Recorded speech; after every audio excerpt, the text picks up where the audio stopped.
జై శ్రీరామ్ అండి. అందరికీ నమస్కారం. మీ అనుమతి ప్రసాద్. బయట వాతావరణం ఇప్పుడిప్పుడే బాగా వేడెక్కుతుంది. దానికి తోడుగా ఆంధ్రప్రదేశ్లో రాజకీయాలు కూడా మరింత వేడెక్కుతున్నాయి. ఒక పక్క అసెంబ్లీ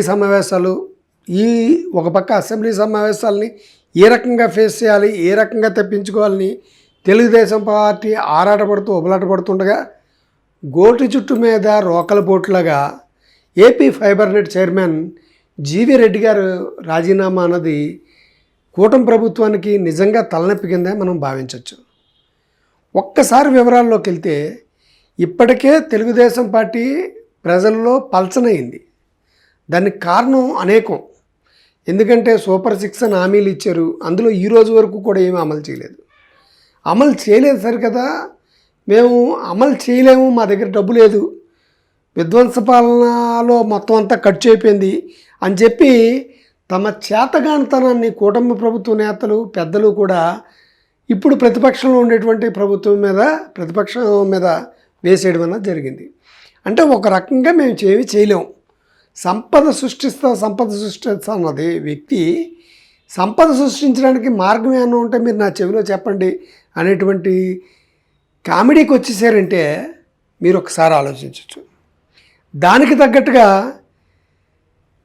కూటమి పెద్ద అయినటువంటి చంద్రబాబు నాయుడు గారికి క్రమక్రమంగా పార్టీ మీద పట్టు సన్నగిల్లిపోతుందా అనేటువంటి విషయం ఒక్కసారి ఈ 9 నెలల కాలంలో సినియరైన చూసుకుంటే జరుగుతుంది. అంటే కూటమి ప్రభుత్వం ఒక కుంపటి అతుకుల బొంత, 3 పార్టీలు కలిసి ఉన్నాయి. ఇప్పుడు ఎవరిని ధిక్కరించి ముందుకెళ్ళలేనటువంటి పరిస్థితి ఇది.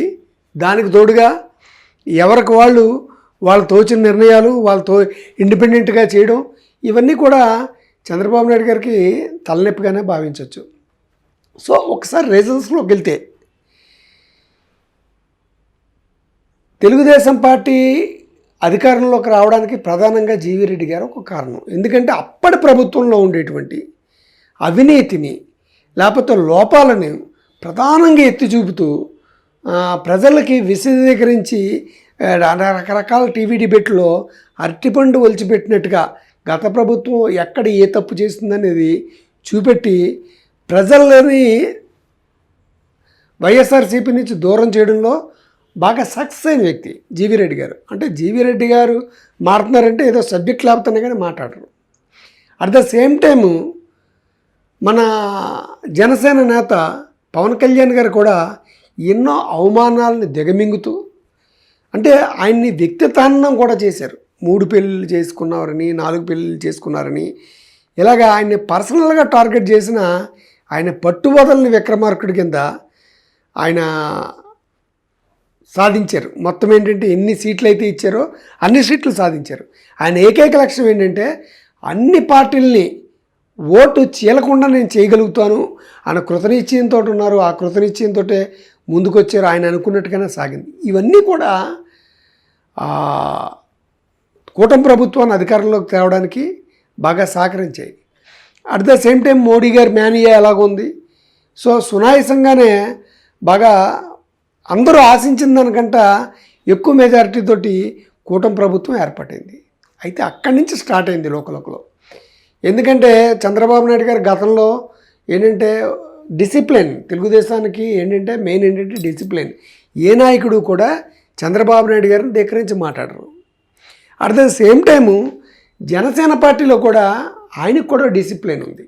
ఎందుకంటే ఆ పార్టీ నేతల్ని ఎవరినైనా సరే మీరు ఎవరో కూడా నోరెత్తకండి అని డైరెక్ట్గానే చెప్తారు. సో ఇలాంటి వివిధ నేపథ్యాలు, విభిన్న వ్యక్తిత్వాలు గల కలగోరగంపగా తయారైనటువంటి కూటమి పార్టీ ఇప్పటి వరకు ఏదో నిలబడింది. కానీ పై స్థాయిలో కానీ కింద స్థాయి కార్యకర్తల్లో కానీ ఎక్కడా ఒకరికొకరు పొంతం లేదు. ఎందుకంటే కింద స్థాయి కార్యకర్తలు తెలుగుదేశం పార్టీ మీద, జనసేన కార్యకర్తలు ఎప్పుడూ వ్యతిరేకతతో ఉన్నారు, తృప్తిగా లేరు. అదేవిధంగా జనసేన కార్యకర్తల పట్ల తెలుగుదేశం పార్టీ కార్యకర్తలు కూడా ఎక్కడా తృప్తిగా లేరు. రీజన్స్ చూసుకుంటే అవి బాటంగానే కింద స్థాయి వాళ్ళు చేసుకుంటున్నారు. కానీ తప్పని పరిస్థితుల్లో మేము కాపురం చేస్తున్నాం, కలిసిమెలిసి కాపురం చేస్తున్నాము అనేసి ఆ నేతలే చెప్పుకుంటున్నారు. అయితే దానికి తోడుగా ఎవరికి వాళ్ళు తమ ఇండివిజువాలిటీ ప్రదర్శించుకోవడానికి ఎత్తుకు పై ఎత్తులు వేసుకోవడంలో భాగంగా కూటమికి తలనొప్పులు స్టార్ట్ అయ్యాయి. మొట్టమొదటిసారిగా చూసుకుంటే పవన్ కళ్యాణ్ గారు ఏంటంటే తనకి తన కుటుంబంలో వ్యక్తుల్ని ఎంతనా నిందించినా, ఏ రకంగా చేసినా అరెస్టులు చేయడంలో వాళ్ళని ప్రతిపక్షంలో ఉండగా మేము అలా చేస్తాం ఇలా చేస్తామని చెప్పుకున్నారు. అధికార పక్షంలోకి వచ్చాక కూడా తమకు ఎదురవుతున్నటువంటి అనుభవాల్ని, అవమానాలని ఈ ప్రభుత్వంలో కూడా మేము భరించవలసి వస్తుంది అనేటువంటి బాధని పలు సందర్భాల్లో వ్యక్తం చేసి పోలీసు అధికారులకి స్ట్రైట్గానే వార్నింగ్ ఇచ్చారు. ఆయన మీకు చేత కాకపోతే తప్పుకోండి, డైరెక్ట్గా నేను వచ్చి కూర్చుంటాను, నేను హోమ్ మినిస్టర్గా తీసుకుంటానని. అది పోలీసు అధికారులకి, అనధికారికి కూడా. తర్వాత వాళ్ళు వచ్చి వారికి క్షమాపణలు చెప్పుకోవడం, దాని తర్వాత ఏవో తూతూ మంత్రం కింద జరిగాయి. సో అసంతృప్తి అక్కడ బయలుదేరింది, ఆయన దాంట్లో అసంతృప్తి ఉంది. అదేవిధంగా ఆయన సెకండ్ టైం వచ్చేటప్పటికి పోర్టు దగ్గర రేషన్ బియ్యాన్ని పట్టుకున్నారు. రేషన్ బియ్యాన్ని పట్టుకుని ఆయన ఏం చేశారు, మొత్తం అసలు ఏ అధికారి కూడా అసలు నన్ను కనీసం ఆ పోర్టులోకి వెళ్ళనవట్లేదు, అధికారులు నా మాట వింటలేదు అనేటువంటి బాధను వ్యక్తం చేశారు. ఎందుకంటే అక్కడ ఉండేటువంటి ఎమ్మెల్యేలు వాళ్ళు కూడా తెలుగుదేశం ప్రభుత్వానికి సంబంధించిన వాళ్ళే. ఇక్కడ రెండోసారి అసంతృప్తి వ్యక్తమైంది. ఇక మూడోసారి బాటంగా తిరుపతిలో అందరికీ సంబంధించిన వ్యవహారమే. ఆయన స్వయంగా సారీ చెప్పడమే కాకుండా తొక్కిసలాట ఘటనలో అక్కడుండేటువంటి చైర్మన్ను కూడా సారీ చెప్పమని అన్నారు. కానీ ఆయన వాళ్ళెవరో చెప్తే మేము చెప్పేది ఏంటన్నారు. తర్వాత మళ్ళీ మరుసటి రోజు ఏమనుకున్నారో ఏంటోదని సారీ చెప్పారు. సో ఇక్కడ ఈ సినేరియో చూసుకుంటే ఏ సందర్భంలో కూడా పవన్ కళ్యాణ్ గారు చంద్రబాబు నాయుడు గారిని కలిసి ఇక్కడ ఇలా ప్రాబ్లం ఉంది, ఈ ప్రాబ్లంను సాల్వ్ చేయండి అని ఎక్కడా అడిగిన పాపాన పోలేదు. ఆయన అంతటా ఆయనగానే లేకపోతే క్యాబినెట్ మీటింగ్లోనూ ఎక్కడో చర్చించకుండా పబ్లిక్ మీటింగ్లో ప్రెస్ ముందర ఆయన బాటంగానే విమర్శలు చేశారు. సో దీనికి తోడుగా రఘురామకృష్ణరాజు గారి వ్యవహారం వచ్చేటప్పటికీ ఆయన డిప్యూటీ స్పీకర్ అయిన గత ప్రభుత్వంలో ఎవరికీ జరగనటువంటి తీరని అన్యాయం ఆయనకి జరిగింది. అది వాస్తవం. అంటే కేసులు అంటే చాలామంది మీద, ఎంపీల మీద, వాళ్ళ మీద పెట్టుకున్నారు చట్ట ప్రకారం. కానీ చట్టానికి విరుద్ధంగా కేసులు పెట్టుకున్న ఆయన్ని చాలా దారుణంగా హింసించారు, 3rd డిగ్రీ ప్రయోగించారు. అది మొదటి నుంచి ఆయన చెప్పుకుంటుంది.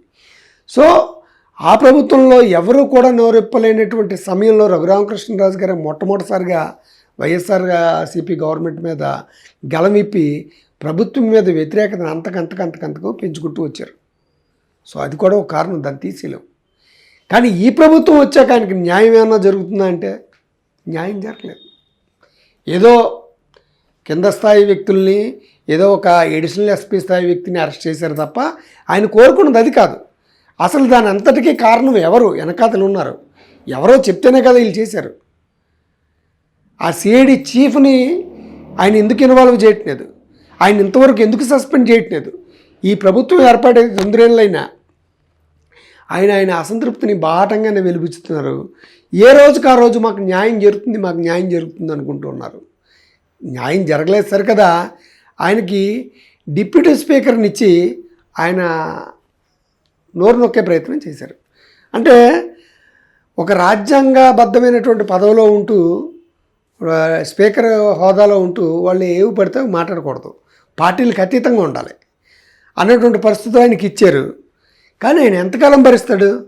ఆయన కూడా బయటకు వచ్చి ఒక సాధారణ ఎమ్మెల్యే మాదిరిగా, ఒక మంత్రి మాదిరిగా విమర్శలు ఎక్కువ పెడుతూనే ఉన్నారు. నాకు న్యాయం జరగలేదు, నా మీద కూర్చుని దాడి చేసిన వ్యక్తిని ఈరోజు తెలుగుదేశం పార్టీ వాళ్ళు వెనకేసుకుని వస్తున్నారంటే దానికి అర్థం ఏంటి?